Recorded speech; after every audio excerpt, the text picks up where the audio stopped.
deeq lacageed ayaa waxaa la soo gaarsiiyey qoysas ogooma oo ku nool magaalada Buuhoodle xarunta gobolka Cayn waxaana deeqdan lacageed iska soo ururiyay jaaliyada ka soo jeeda deegaanada Sool Sanaag ee Cayn ku dhaqan wadanka Sweden gaar ahaan magaalada Festris deeqdan lacageed waxaa loo soo wakiishay Sheekh Mubaarak Xuseen Sugul oo maamulaha shirkadda xawaalada Amana Express ee magaalada Buuhoodle waxaana uu sheekhu mahad celiyay jaaliyadaasi ku dhaqan wadanka Sweden ee lacagtan ugu deeqday qoysaska ogoomaha ay ku dhaqan magaalada Buuhoodle waa kan isagoo wareysi gaar siinayay shabakada wararka caalamiga cigag.com lacag $300 ah ayaa waxaa soo diray jaaliyada Mulbaantay reer Sweden gala Fostros la yiraahdo waa $300 laga soo diray $300 waxay u talagaleen agoonta u talagaleen fiican $300 oo waxa aad u yar weeyaan waxay codsadeen nimanka lacagta soo diray nimanka ay soo diray Jafaal wixii hadda ma hayo waa nin xalalan ah oo jaamac siyaad ah marka kullu lacagta waxaan rabnaa in laga soo qaado video laga soo qaado si dadka muslimiinta aan u tusno wixii raayay aan geynay inay dadkii gaareen sida darteed lix group ama lix qoys oo agoon ah iyo halka carruurtooda joogtaa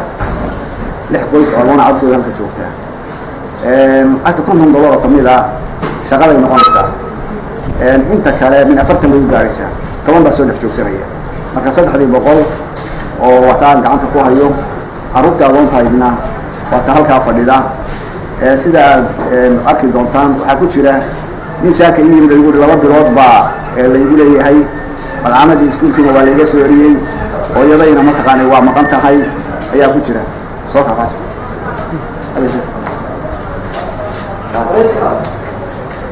ninkan oo agoon ah hooyadiina ma taqaanay xanuunsada cusubtaa jirto saaka yimid laba bilood baa iskuulkiina igu leeyahay waa la soo eriyay marka dhibaatada waa sidaas oo midhan إن شاء الله تعالى وانا نقبض يا ضد المسلمين تا ملك استيت شوغان كارهانا جارية غير بوهودله waxaa jirta aroon aad u fara badan buuhoodana waa meel sabool ah waxaan aad ugu buuxin dadka muslimiinta meel joogaanba inay dadka muslimiinta ee walaalahood ah ee agoonta ah ay soo kaalmeeyaan oo ayna halmaamin kaalmadooda waxaan mar labada weysiinayaa waxaa jirta maaxad ama kulleej aqoonta loo dhisayo oo ilma xaaji maxamuud oo muuse ay bixiyeen oo bilaaban